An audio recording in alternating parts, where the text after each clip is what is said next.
આજરોજ 27 એપ્રિલે કેન્દ્રીય મંત્રી અને ભાજપના સ્ટાર પ્રચારક અમિત શાહ લોકસભા ચૂંટણીના પ્રચાર માટે ગુજરાતમાં છે.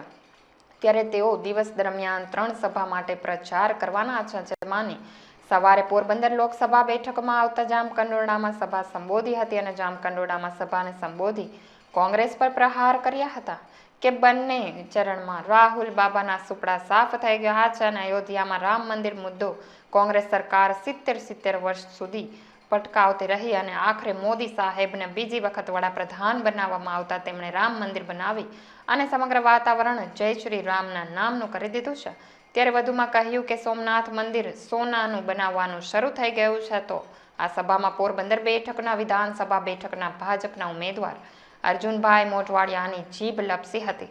ત્યારે વિજય સંકલ્પ સભામાં સંબોધન સમયે 3 વખત લપસી જીભ હતી અને અર્જુનભાઈ મોઢવાડિયાએ કહ્યું હતું કે 2007માં ત્રીજી વખત ભાજપની સરકાર કેન્દ્રમાં બનવા જઈ રહી છે અને જામકંડોરણાને રાણા કંડોરણા તરીકે સંબોધિત કર્યું અને હાલ 36 સીટ ભાજપ પાસે છે.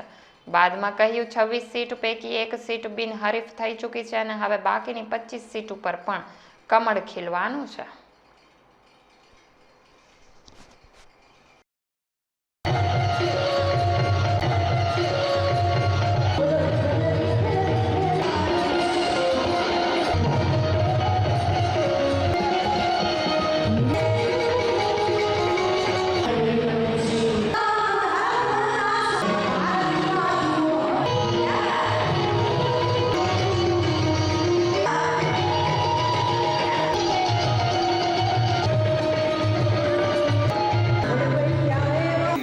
જય શ્રી રામ.